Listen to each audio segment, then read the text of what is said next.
আসসালামু আলাইকুম। আমি অ্যাডভোকেট রকিবুল ইসলাম রাসেল, জজ কোর্ট শেরপুর। আমি আপনাদের সাথে আজকে একটা খুবই গুরুত্বপূর্ণ বিষয় নিয়ে কথা বলব। আপনারা অনেকেই জানেন যে বাংলাদেশে নতুন যে জরিপ হওয়ার কথা, নতুন ভূমি জরিপ, যেটা আমরা বিডিএস বা বাংলাদেশ ডিজিটাল সার্ভে বলি, সেই জরিপটি শুরু হয়েছে। বাংলাদেশের বেশ কিছু জায়গায়, কয়েকটি জেলাতে এবং বেশ কয়েকটি উপজেলাতে এই জরিপটি শুরু হয়েছে।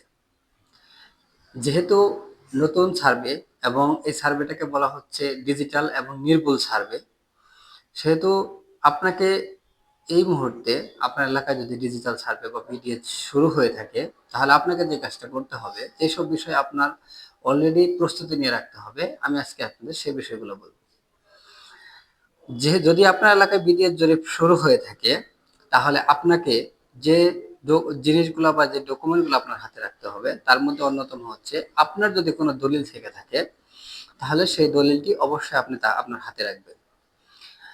পাশাপাশি যদি আপনাদের পূর্ববর্তী রেকর্ডীয় যে খতিয়ানগুলো আছে, সকল খতিয়ান আপনি অবশ্যই সংগ্রহে রাখবেন।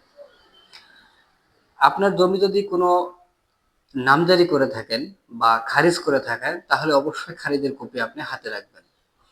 আর যদি আপনি এখনো পর্যন্ত নামজারি বা খারিজ করে না থাকেন, তাহলে অবশ্যই আপনার খতিয়ানের অংশ অনুযায়ী অথবা আপনার দলিলের প্রাপ্ত জমি দ্রুত আপনি নামজারি বা খারিজের ব্যবস্থা করে রাখুন।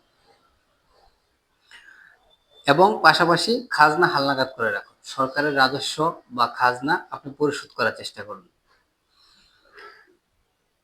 পরবর্তীতে আপনার যে কাজটি করতে হবে, আপনি আপনার পর্চা বা নকশা অনুযায়ী আপনার যে ভূমিটা আছে, সেই পর্চা বা নকশা অনুযায়ী আপনার ভূমিটাকে আপনি পরিমাপ করে রাখার চেষ্টা করুন এবং সীমানাটাকে নির্ধারণ করে রাখার চেষ্টা করুন, যাতে রেকর্ড শুরু হলে আপনাদের যারা সার্ভেয়ার বা আমিন যারা রেকর্ড করার জন্য আপনার এলাকায় যাবেন, তাদের যাতে আপনার বোঝাতে বা দেখাতে অসুবিধা না হয়।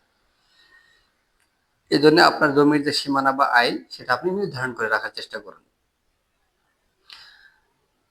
এবং আপনার জমিটি তা অবশ্যই দখলে রাখার চেষ্টা করুন। এক্ষেত্রে আরেকটা যে বিষয় হচ্ছে, যদি আপনার জমিটি এজমাইলি জমি অথবা পৈতৃক ওয়ারিশ সূত্রে কোনো জমি হয়ে থাকে, তাহলে অবশ্যই আপনার যে পিতা মারা গিয়ে থাকলে অথবা আপনার মাতা মারা গিয়ে থাকলে তার মৃত্যু সনদ সাথে সাথে আপনি আপনাদের ওয়ারিশান সনদ অবশ্যই সংগ্রহে রাখার চেষ্টা করুন। প্রয়োজন মতে ক্ষেত্র বিশেষে আপনি অবশ্যই বন্টননামা দলিল করে রাখার চেষ্টা করুন। তারপরে যে বিষয়টা আপনাকে করতে হবে, এবং এজমাইলি জমি আপনারা বন্টননামা করে অবশ্যই আপনারা খারিজ করে রাখার চেষ্টা করুন বা নামজারি করে রাখার চেষ্টা করুন।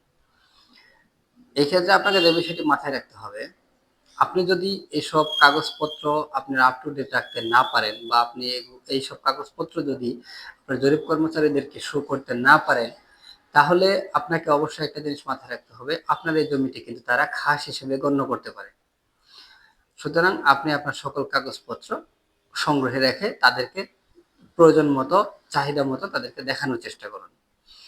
যদি আপনার জমি দখলে থাকে অথবা আপনি যদি খাজনা খারিজ প্রদান করে না থাকেন, খাজনা না দিয়ে থাকেন, তাহলে কিন্তু আপনাকে জমি ছেড়ে দিতে হতে পারে। সুতরাং সবাই যার যার কাগজপত্র প্রয়োজন মতো সংগ্রহ করে রাখুন। ধন্যবাদ।